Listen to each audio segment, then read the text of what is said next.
Have you guys ever met Robbie? He's the coolest piggy bank of all time. He eats your coins! You're so cute, and you have green eyes and a tongue, and I just love you. Let me love you old school. I know you will dig it. Let me take you downtown.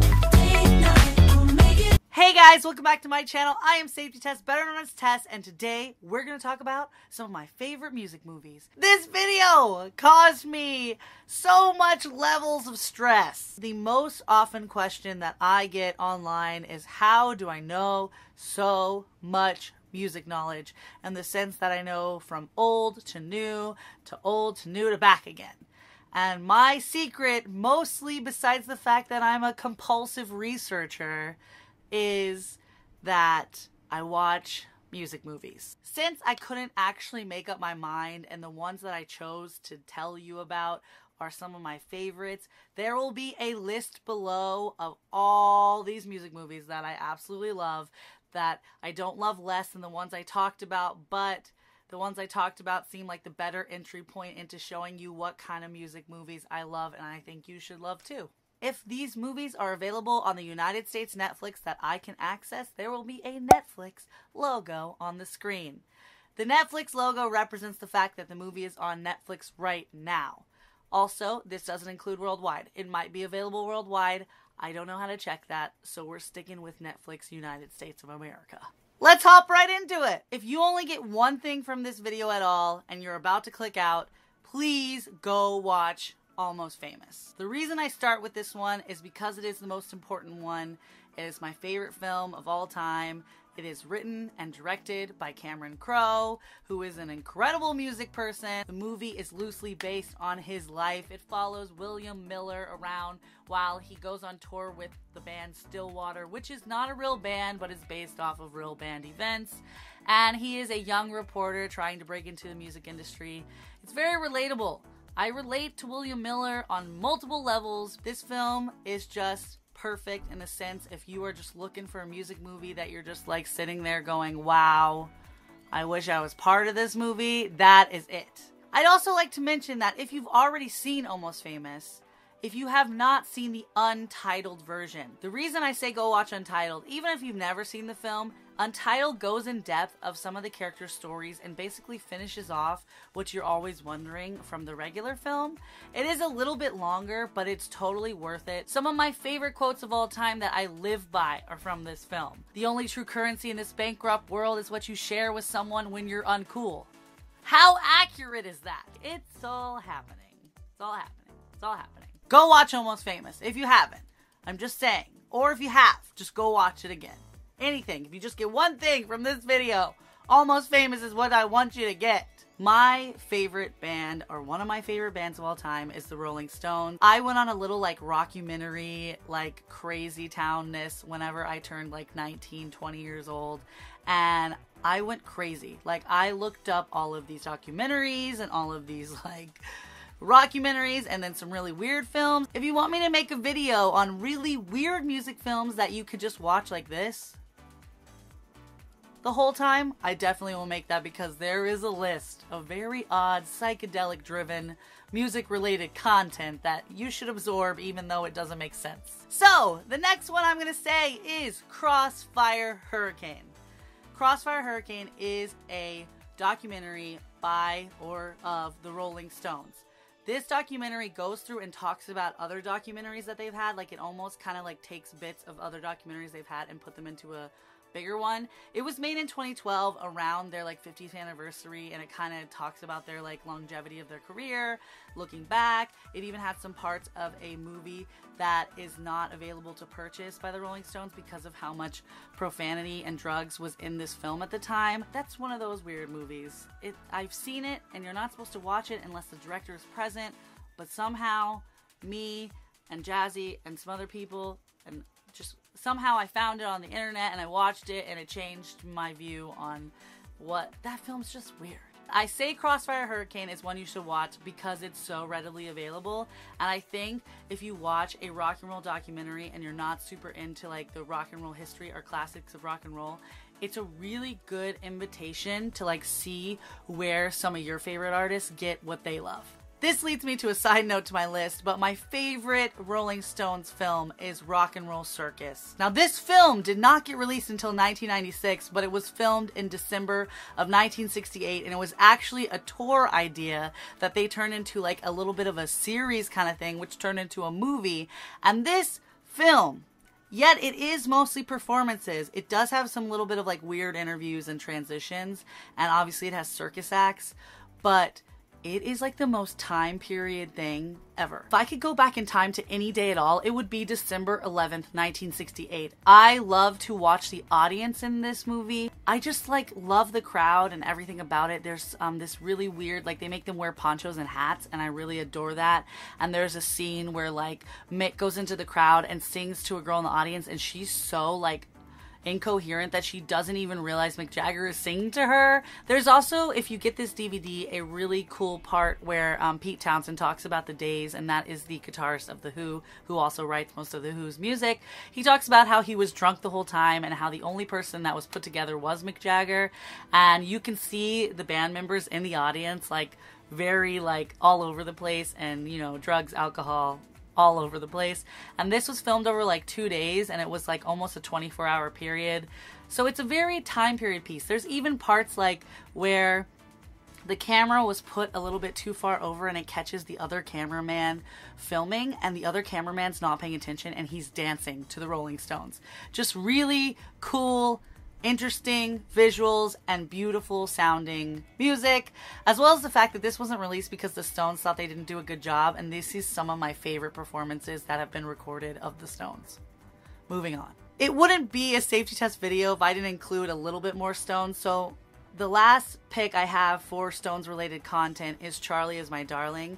This one is also another time period piece, and if you watch Charlie Is My Darling, this is like 1964-65, like this is early Rolling Stones. This is the beginning of chaos. This is like scenes where there are people jumping on stage trying to touch Mick Jagger, but it's like so young and so new that it's like in clubs, and like there's even a scene where a girl's trying to take some of Keith Richards' hair. If you want to see what music was really like early on Stones and like a different side that's not necessarily the Beatles, and you want to delve into the nostalgic of the 60s time period where it's captured like on people following around the Stones, this is where it's at. That's all I have for Stones related documentaries and movies. I could go on for days about Stones related content, and I will put it down below because the Rolling Stones really got me into what I already loved about researching music, and they really opened a lot of doors for stuff that I love now, like a lot of blues artists and old country artists. This next film is one that I wish everyone could just watch, like it was required to watch this so that you like just see this wonderful story. And this is another one almost famous, where like if you only got one thing from this video, I would want you to watch this movie. And every person that asks me to recommend them films, I start with this one, and it is Good Old Freda. Good Old Freda is the story of the Beatles' secretary. This woman went unnamed for many years, and only people in the Beatle people area knew who she was, as well as like the Beatles and Brian Epstein / Epi and the people that were part of the company Apple.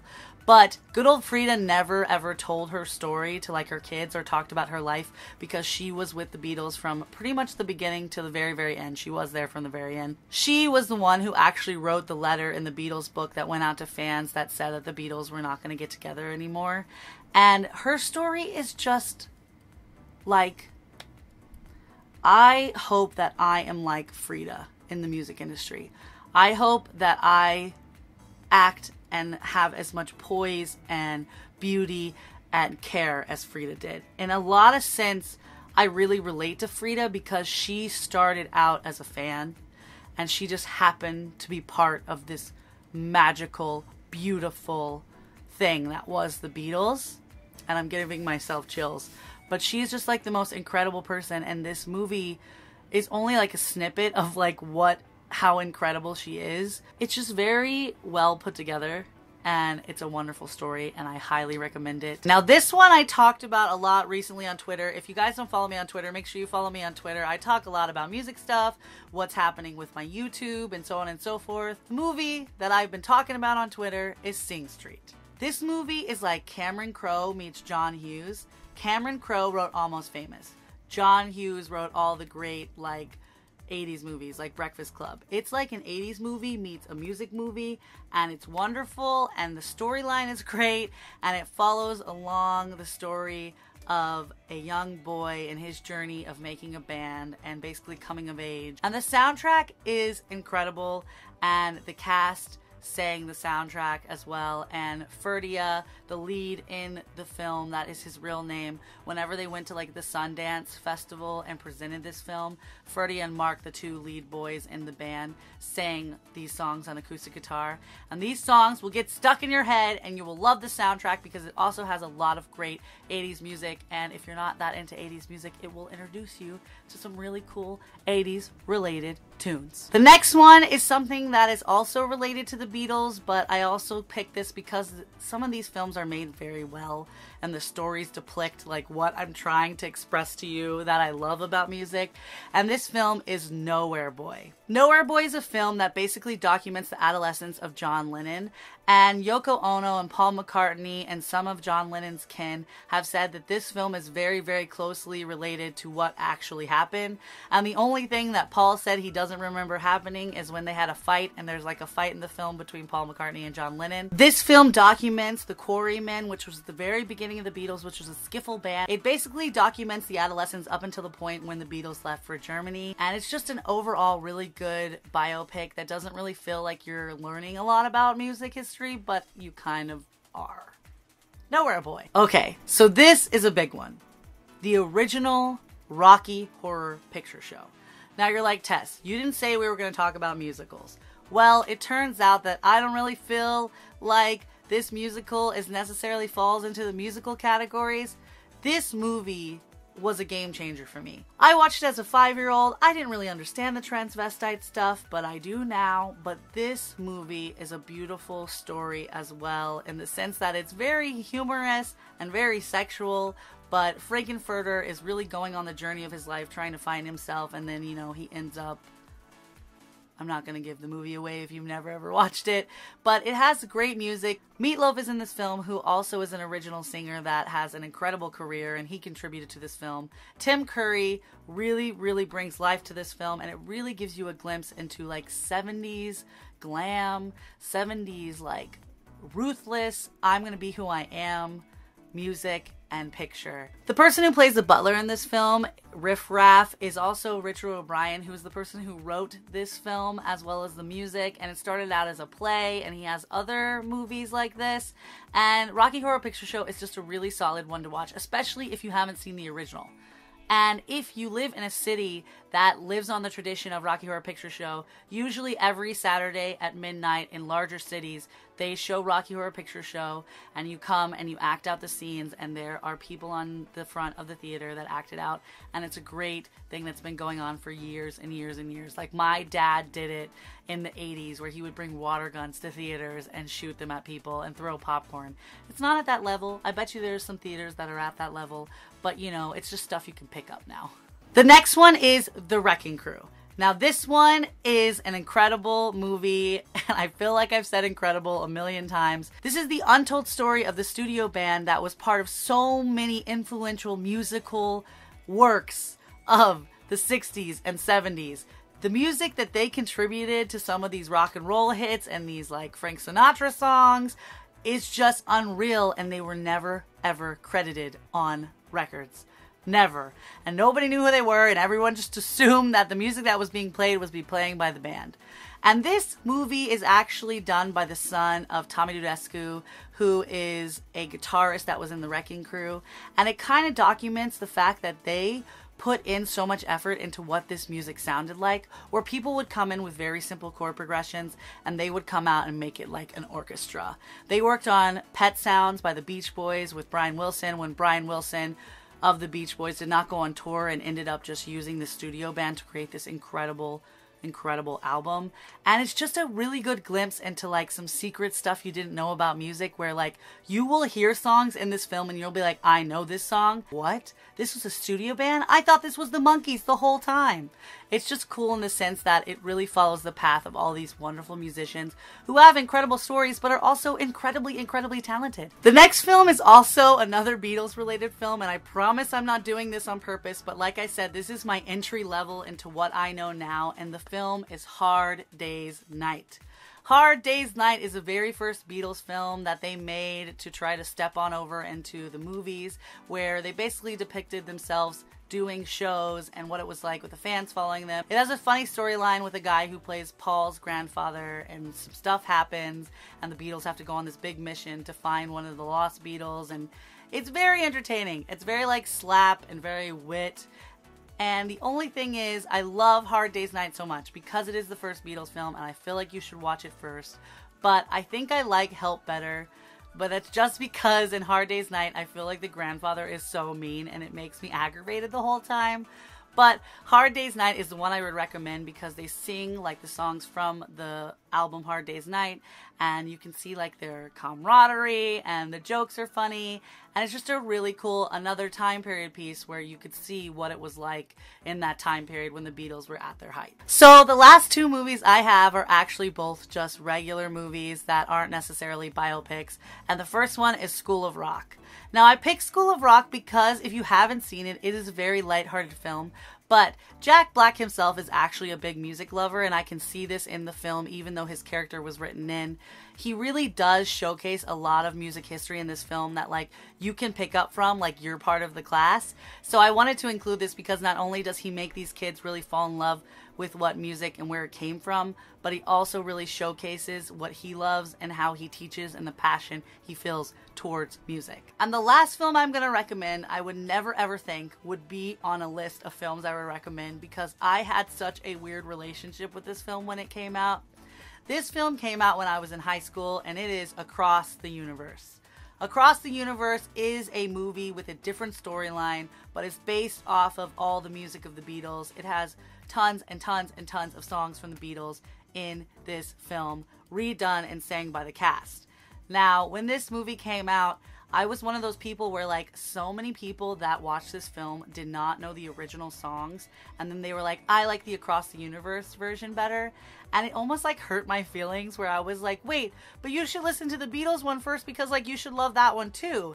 And I think it was like little me, like a littler version of me being like, hey, we should figure out where it came from and then we can love these redone versions, because I went back and rewatched it like I think 3 or 4 years ago, maybe 3 years ago, and I fell in love with this film. Well, that's all I have for you guys. I hope that was a good entry into my music, knowledge, documentary, movie watching self. There will be a list below of the movies I mentioned here, as well as so many other movies that I think you guys should watch, and I hope that you will enjoy. But I do want to mention that on April 30th, it is my 9th year anniversary on YouTube, and I will be doing a live stream, so please mark your calendars. SafetyTess will be live streaming. If you guys watch these movies, please comment below and tell me what you think. Or if you've already seen them, tell me what you like about them. Or if you have movies that I didn't even mention that aren't even in the list below and you think I should watch, put them down below.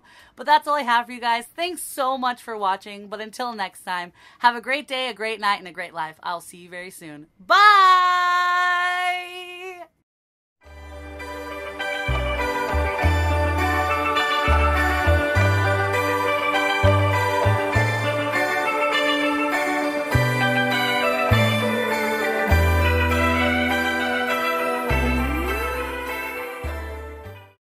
Guys, if you want a modern movie, you should also watch This Is Us by One Direction, because it'll blow your mind, because you will love them, because they're sweet and beautiful and wonderful, and you should follow all of their solo careers.